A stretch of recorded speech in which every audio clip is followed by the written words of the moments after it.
Welcome to this 10th class of the personalized meditation series. Thanks for watching. Thanks also for your donations. And welcome also tomorrow Saturday at the Lila Yoga Satsang in the messenger room. You can find all the information about that on my Facebook account and also on the Lila Yoga website. You can find the link to click to join and ask your questions, whether they are about this class or any other related subject. It does not matter. It is generally a quite cozy atmosphere, and there are no stupid questions. Every question deserves to be answered. Today the subject is a very special subject. It is about Samadhi, the state of deep meditation, which is a little hard to explain. We have to understand that this is a completely different state of being. It's actually the fourth state of being, following the usual waking state, deep sleep state, and dream state. There is something called Turiya or Samadhi, the fourth state of being. So as long as you have not been there, it's very hard to explain, but I'll still give it a try today, so that you have a little bit an idea of what to expect there. Samadhi, Samadhi, literally means everything becomes one. There is no more difference between the observer, that which is being observed, or even the observation itself. So it is a very, very special state in which we withdraw from the conscious mind and dive deep into our subconscious mind, into our soul, and really get to meet the self in its full glory, I would say, and can have the full experience of it. It is a very special state which changes you quite profoundly and changes especially your identification. For many people, when they come out of such deep meditation, they even have a big problem to remember their name, to remember, many things about their personal life. It usually takes a little bit of time for them to again then come to the waking state and continue to live on.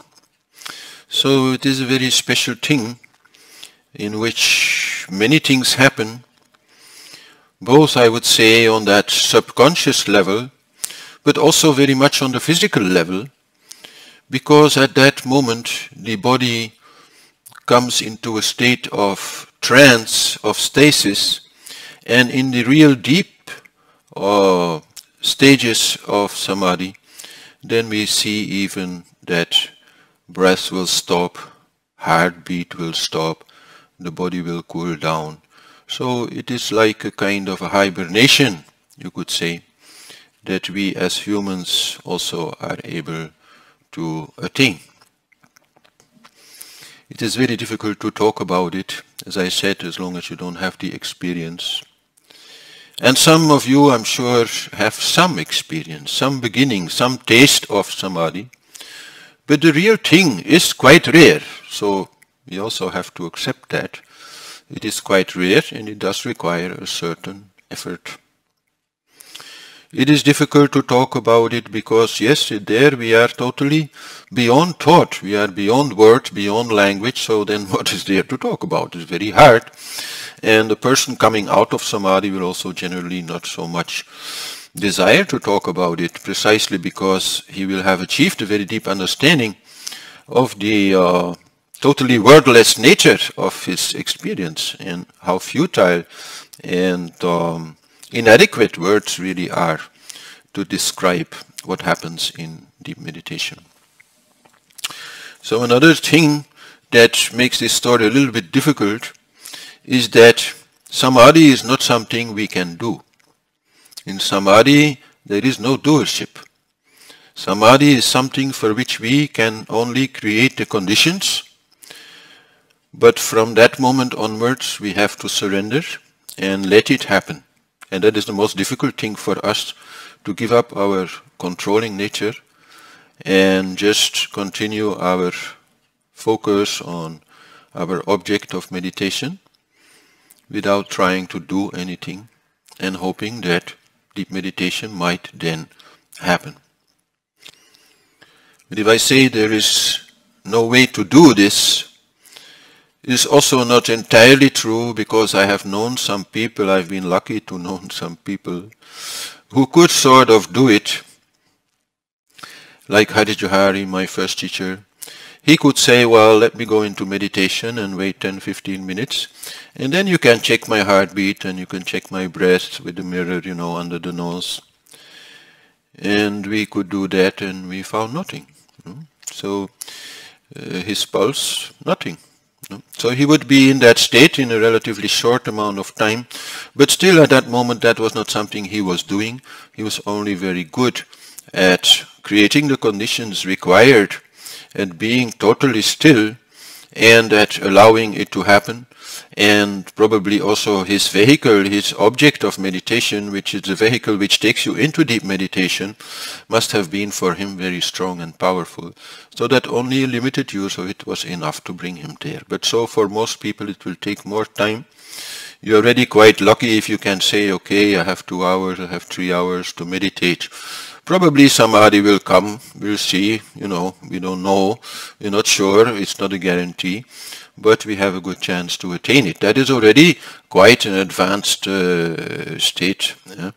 So that is something we can aim at, but the main thing here is definitely not to expect too much, not to get frustrated when Samadhi does not come.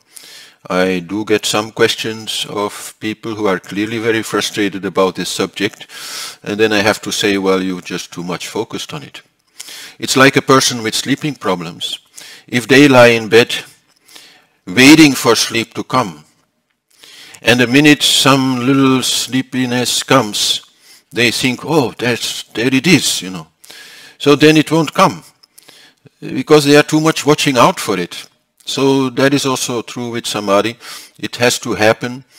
But if you're watching for it, no, it can't happen. Then you probably see sometimes the first signs of it and you'll get very excited about it and destroy the whole thing, So best forget about it. And this is also true for this class.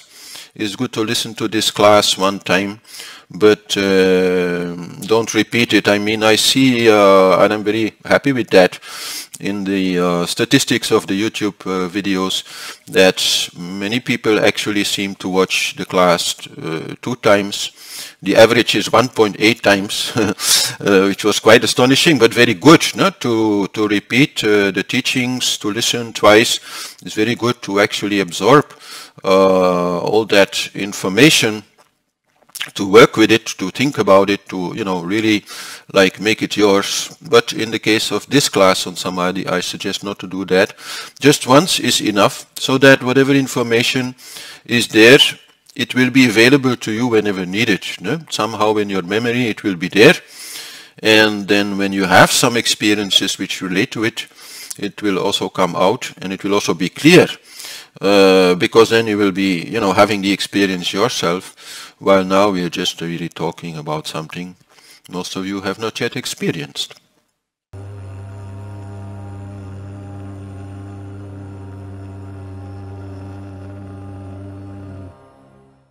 So then the question comes, why do we need Samadhi? What's the use of it?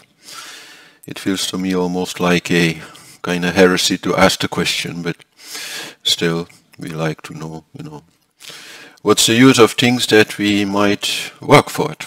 So, Samadhi means that temporarily we are delivered of our ego. We are ego-less. So that is very interesting because it has many effects. It will truly transform us. By letting go of the ego for this relatively short period of time, some of it will get destroyed. Some of it will get removed. And so this transformation will be very visible in the personality who has undergone one or more samadhis. Changes will come, and especially we will see some old blockages which are removed entirely because of it.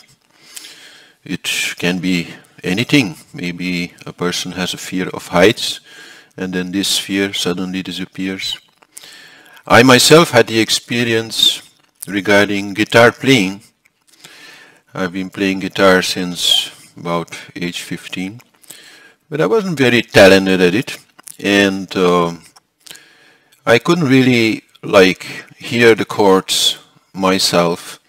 So okay, I could sing a song if you'd give me the song with the chords written, and I knew them, so I could do it.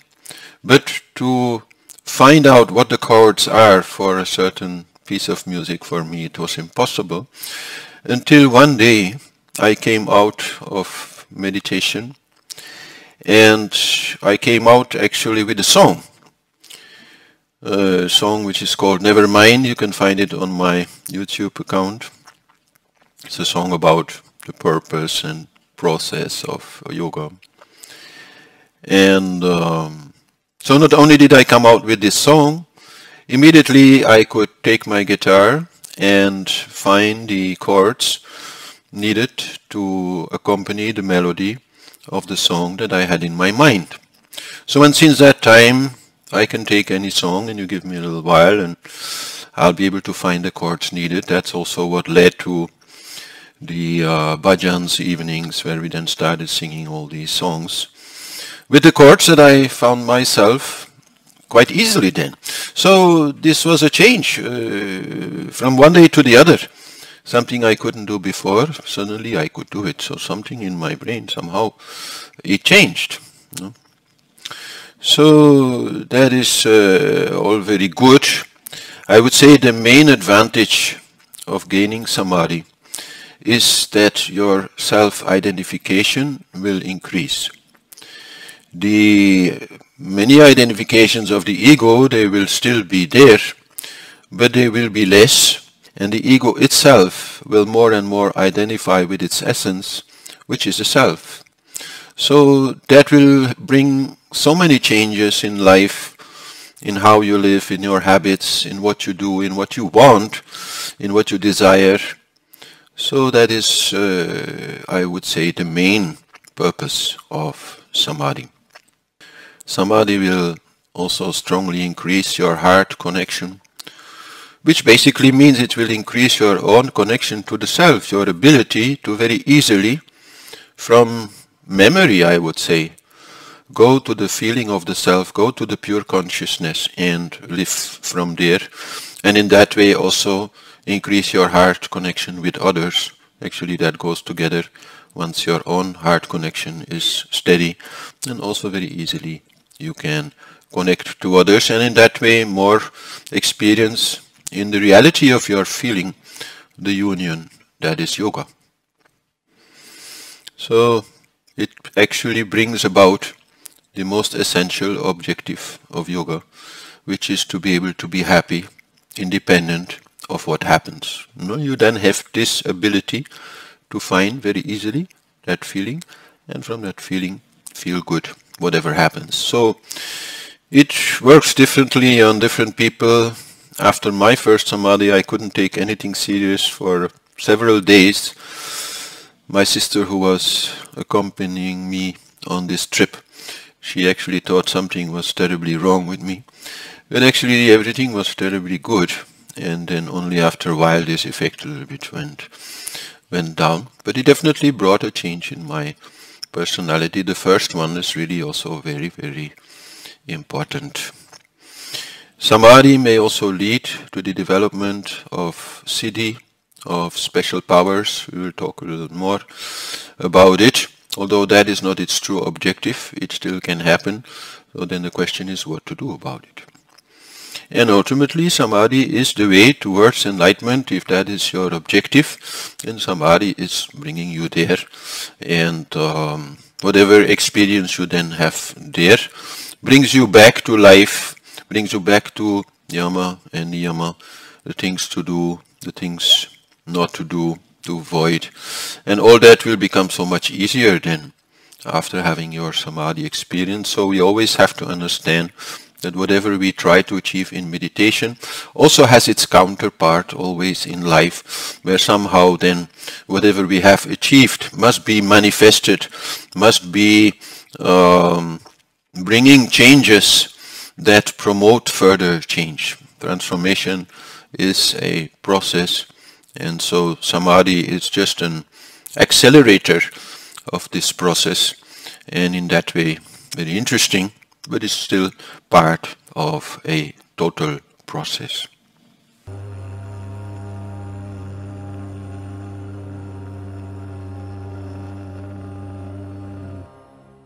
So, and then what is the process that leads to samadhi? As I said, we have to create the conditions for it, and this is also a process of slowly letting go, which is called samyama. Actually, the three stages of concentration, dharana, meditation, dhyana, and deep meditation, samadhi, they are called one process of samyama, literally meaning in which everything dies or in which everything stops. So that is this process, and it starts with concentration. And in the beginning, when we try to concentrate, for example, on an object which is the character A, then in our mind it goes like A, B, A, D, A, R, E, T. You know, so the A is not yet stable, other thoughts come in between, and actually we also have to deal with this incredible ability of our mind for mental multitasking, where we can go on A, like on one side of the brain, and another side of the brain is still having some thoughts going on. So this is a process which in the beginning requires quite a bit of willpower, where we master our mind and focus it on that object. And then when that starts working at the end of the phase of concentration, then what we have to do to enter meditation is to continue concentrating on the object, but with less and less willpower, with more and more peace, I would say, with a kind of attention towards the object, which is then largely being repeated by mind, and we become the observer of it. And the only thing needed for mind to continue repeating the object is this attention that we give to it. But this attention is peaceful, is quiet, is relaxed. And so then when that is there and maintained for enough time, then automatically samadhi will come. So then in samadhi, the ego, it has to go, because thoughts, conscious thoughts, are gone. No, the ego itself has no existence. It is just an idea, it's just a concept based on other concepts, on the attachments that the ego have. But so when we can stop thinking long enough and be really peaceful and quiet, then suddenly the ego will disappear. Like boom, it will be gone, and we will no longer remember even that we are sitting there meditating. We'll be absorbed inside. That is also a good translation of the word samadhi, absorption. We will be absorbed inside and discover what is there beyond the layers of our conscious mind into the subconscious mind. But so the conscious mind at that moment has fallen asleep out of the boredom that always repeating the same object of meditation has been bringing, and we will dive into our soul. So this kind of a trance Actually, it comes in different forms, in the sense that we have to say there is a difference between yogic samadhi and other types of samadhi. Yogic samadhi is sattvic samadhi. The energy is very light and gentle and calm. While there are also other states of samadhi, like tamasic samadhi, is, for example, when a person is totally drunk, totally unaware of what is happening around him. Also, maybe no more knowing what is his name, what he is doing there, where his car is, totally inside. But of course, in a very different kind of energy, in a very tamasic, hard, heavy, dark kind of energy. That will definitely not bring any spiritual progress. But it is also named as a kind of samadhi. There is also rajasic samadhi, very active samadhi, very much moving samadhi, where, for example, people are doing certain rituals, certain dances, maybe things which are usually quite exhausting, and then also somehow they enter some kind of trance state in which they encounter the subconscious, in which even some things can be learned or done or changed or transformed also, but not in the same way as in yogic samadhi, because it happens without that enormous power of observation through the self. The self is of course present in every experience, but in yogic samadhi it becomes so dominant in the experience that it can really do its work. So this effect of self-observation in the subconscious mind only comes with yogic samadhi and not with the more rajasic samadhis, which may also be induced, for example, through certain drugs like ayahuasca, and which may bring you some insight into what is happening in your subconscious mind, but is still a very different kind of thing and not so easy to get any good result from it. While yogic samadhi will always have a positive effect. And the basic experience will be that of being the drop of pure consciousness, immersed in the ocean of cosmic consciousness. And so in that way, the changes that we discussed about can happen. Actually, in Samadhi starts the journey from 6th to 7th chakra. The journey from 1st to 6th chakra seems quite long, but actually the distance between 6th and 7th chakra is so much longer, because to travel this path we have to clear up whatever is there in our subconscious mind, whether they are memories or frustrations or blockages or desires or whatever is there. It has to be removed. I guess you will remember my story about the cellar, where whatever we can't handle in life we just dump there in this cellar, which is our subconscious mind.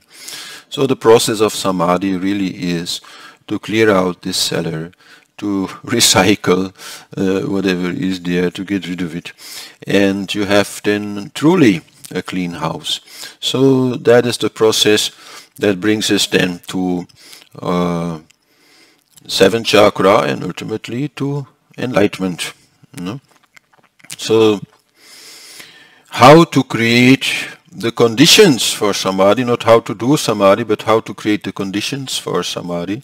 So then the first thing definitely is this ability to concentrate without too much willpower. This ability for soft concentration without doership, that is the first thing which is required.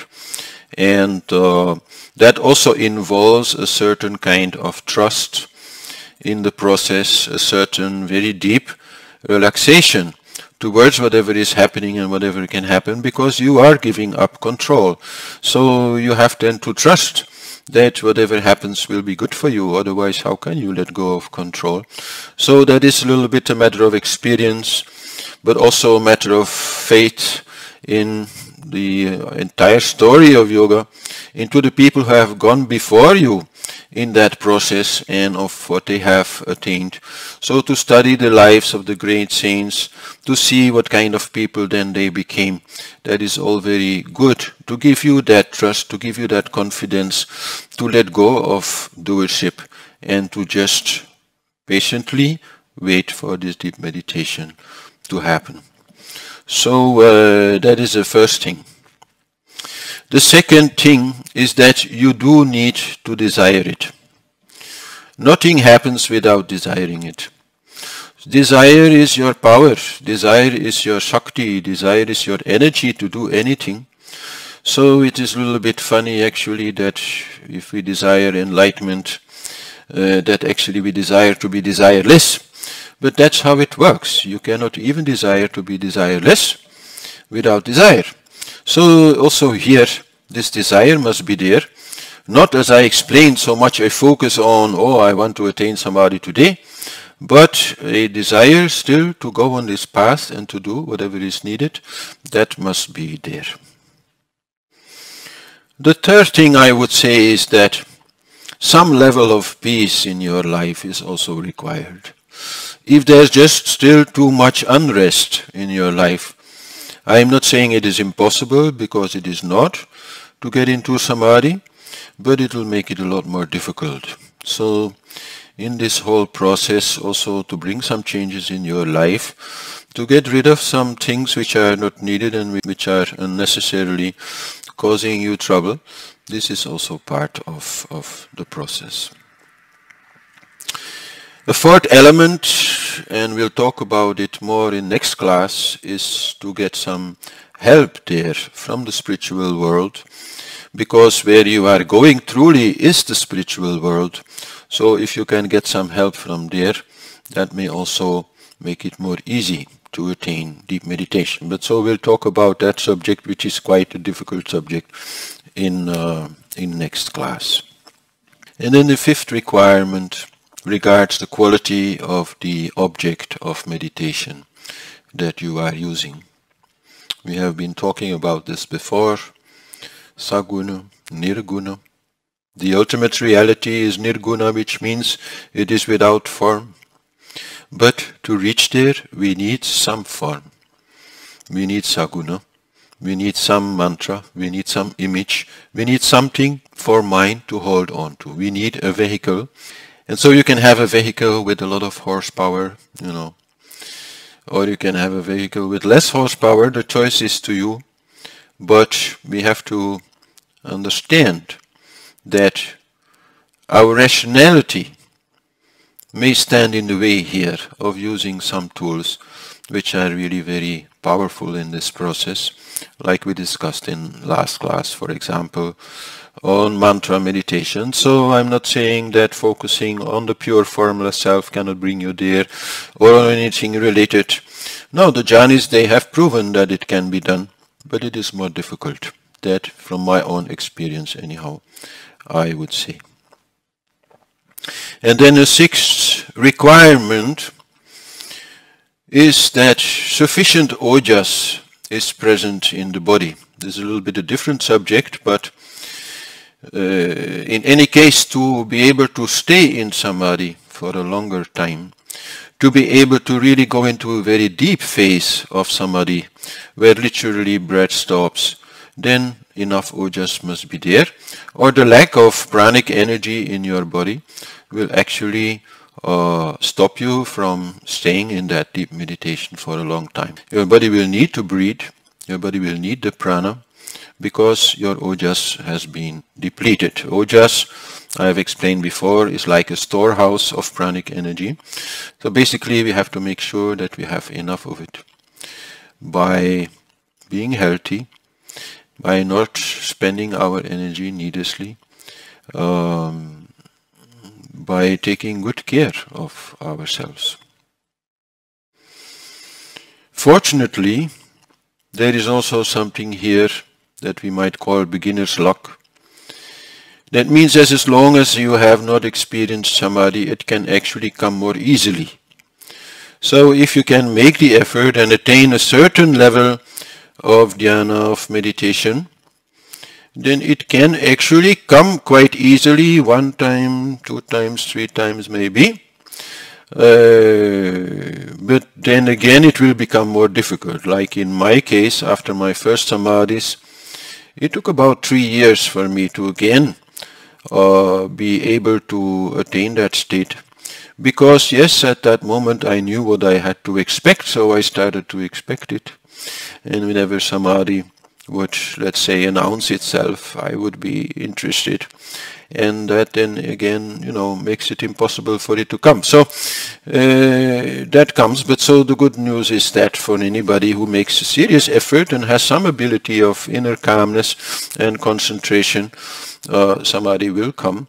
To what depth, that is still to be seen, but at least a good taste of it, it will come.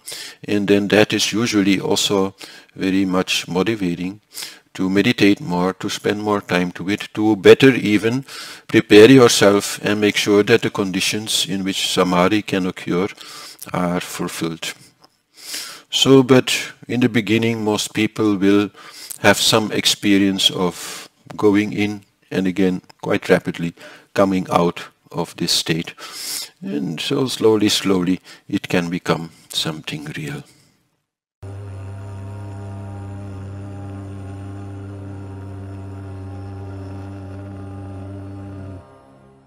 So, and then Samadhi itself must also be seen as a process in which different phases may occur. It starts with this experience of somehow having been absent from the scene. Maybe you are not sure if the mantra was still there. You also don't really remember having any thoughts. Maybe there is some dreamlike effect, something you have seen, some vision has come. So these are the starting phases. Actually, one describes 8 different phases of Samadhi, which is quite a complicated story, but which we can easily understand by understanding Samadhi as a withdrawal from observation through the koshas, through the different layers of our being, which means that the first step is always that we lose consciousness of the physical body, that we are no longer aware of sitting there and are not aware of being in the body. And the second phase is where also our attention, our observation is removed from the pranic body, which means that our feeling will become entirely neutral. There will be no more feeling good or less good or anything like that.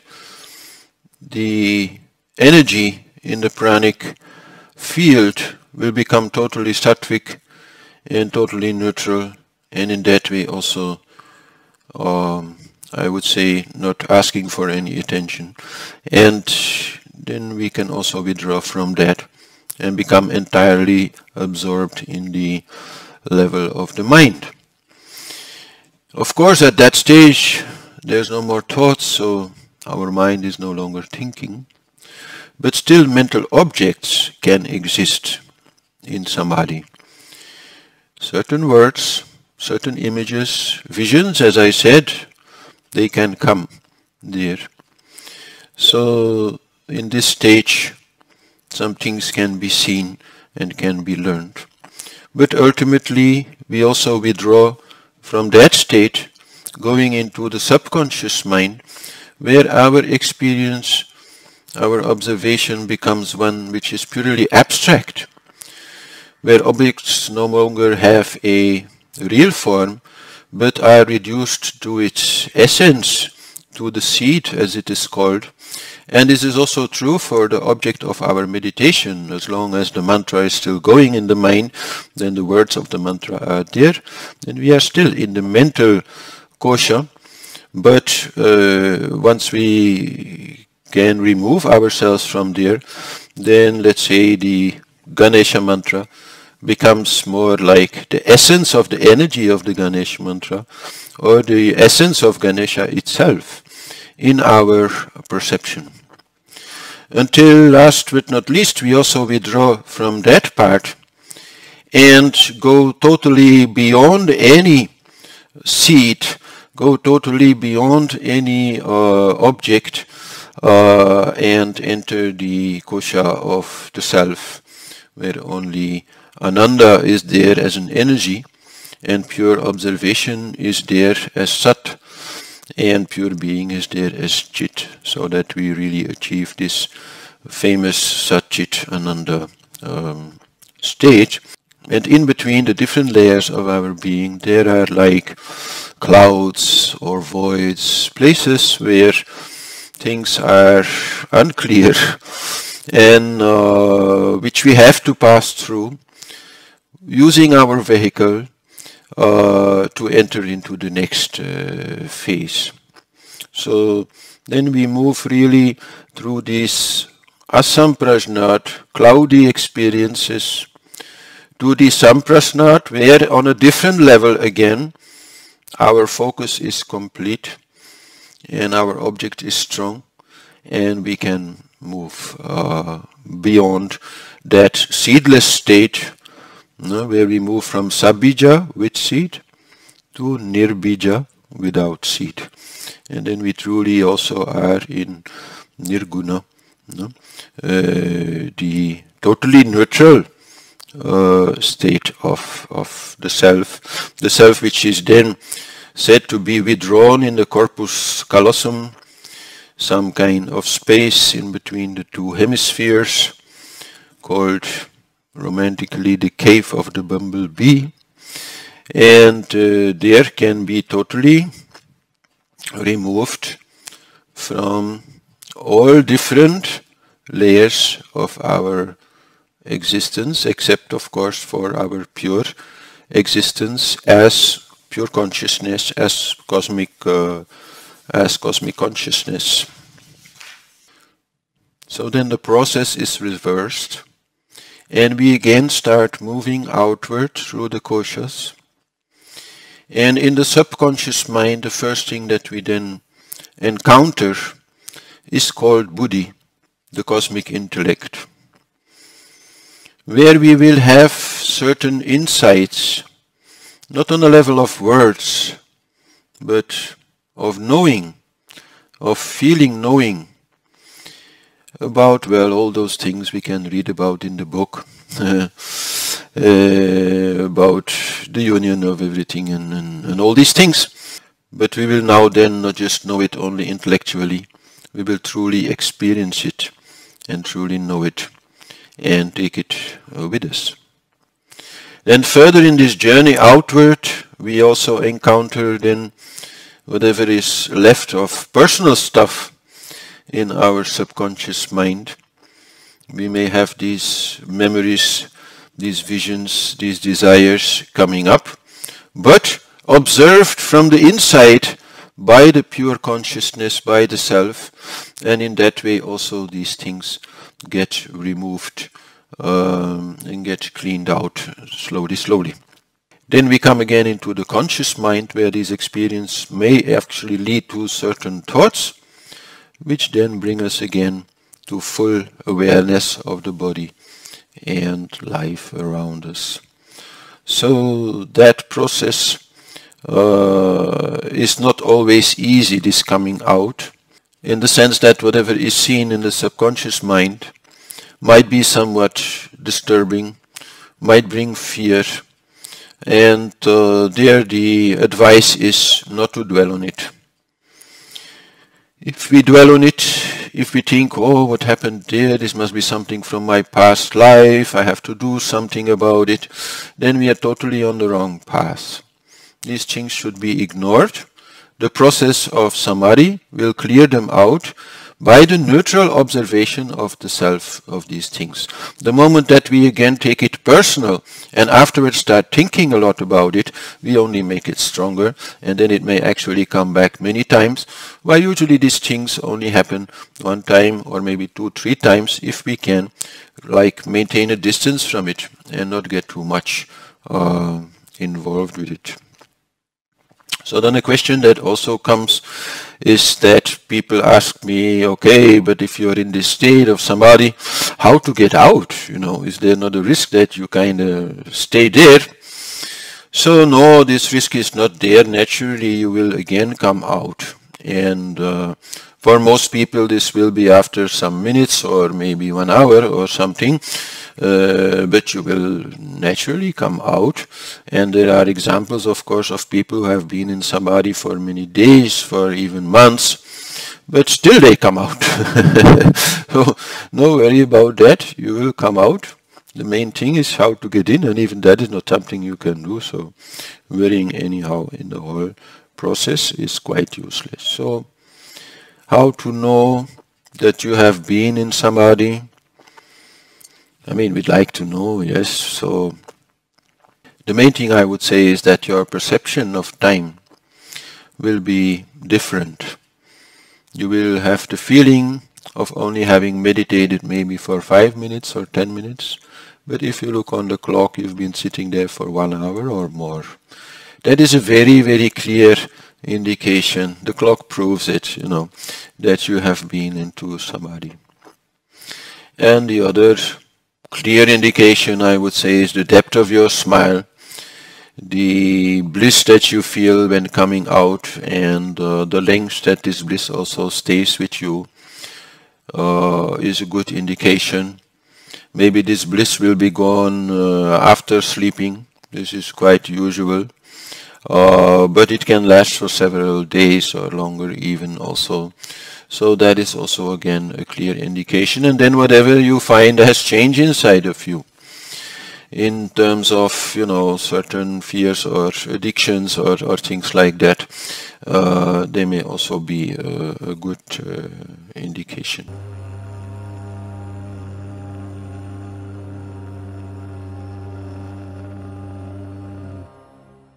So then there is this subject of developing certain special power, certain siddhis through samadhi. Siddhis can also be developed in other ways, but samadhi clearly is a main source, I would say, of abilities which go beyond normal, and in this way we call them magical because we cannot easily understand them, but they are actually just a way of working with certain energies or powers that is just as real as anything else, only it appears magical because we don't understand it. So in samadhi we develop this ability of samyama, as I explained, this ability to see everything as one. And so when we can see everything as one, then we can also really unite with everything, which then leads to certain special abilities like telepathy, where we unite with the mind of another person, and in that way can come to read their mind. Or it can lead to communication with animals, where in the same way we are joining our mind with the mind of a cat or a dog or any bird or whatever. So these things are then possible. Clairvoyance, seeing things that belong to the future. Many of the special powers also relate to samyama on prana, on the life force, because through the life force we can do so many things. We can make things move, we can heal definitely also. So studying in this particular samyama way different energies around us, we can also learn to work with them, to manipulate them or change them in ways that can be beneficial to us. But I could go on a long time actually in the Yoga Sutras of Patanjali. There's so much information on that if you're interested. But we should certainly also understand that these siddhis are just another ego trap. Something where we can get stuck because we start identifying with these powers, feeling that these powers say something about us as yogis, which actually they don't. They're just powers that exist, and we just acquired some ability there. That's all. The basic problem of the ego still exists, and it's already not so easy as a normal person not to feel very special. But then if you become a very special person with special powers, then it's more difficult not to attach to that. So we have to be well aware of it. In chakra science, there is a chakra in between 6th and 7th called Kamdenu chakra. Kamdenu is a wish-fulfilling cow, a magical creature with the head of a bird and many other attributes of different animals mixed together in one cow-like figure. And so this wish-fulfilling cow, it can fulfill any of our wishes, give us any power that we want. But so the idea is that we have to move past it, that we have to say, thank you, Mother Kamadenu.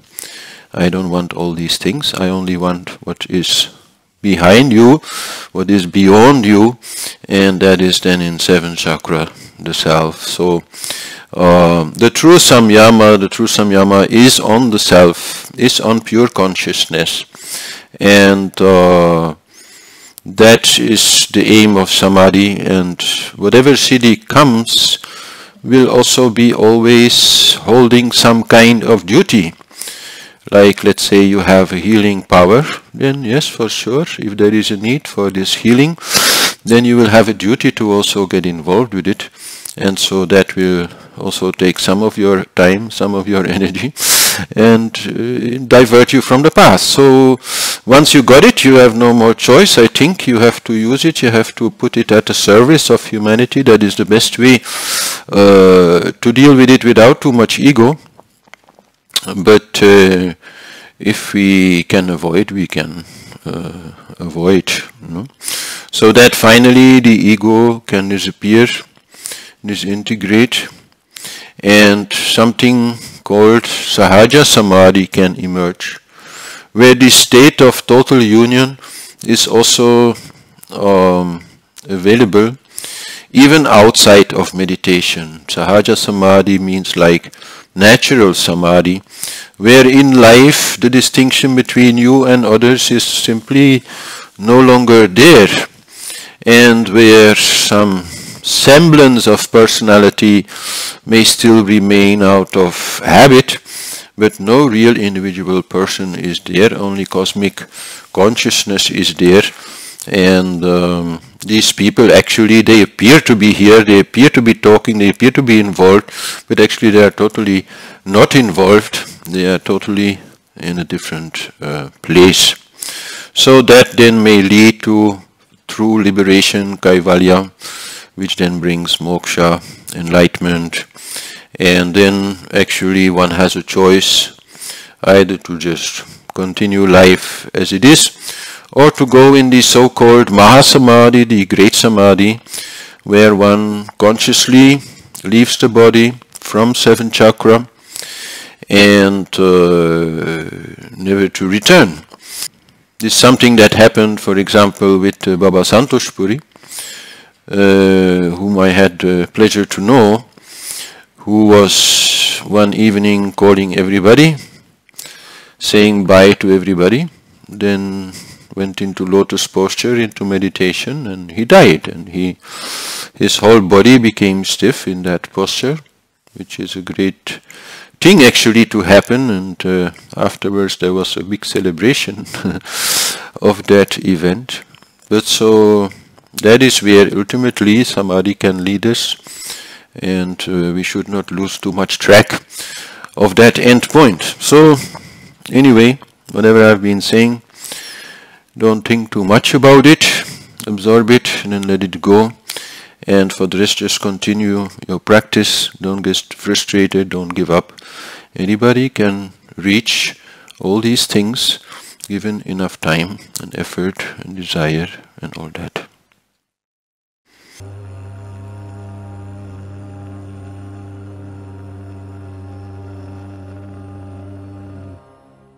And so, and then about the exercises for this week. I think now is the time where you have to make up your own mind. So I didn't really go into much detail there. Decide for yourself now which elements work for you, which parts of relaxation, which parts of concentration work for you, and then just start doing that. And continue doing that. It's important here now to a little bit stick to the same thing so that it can do its work.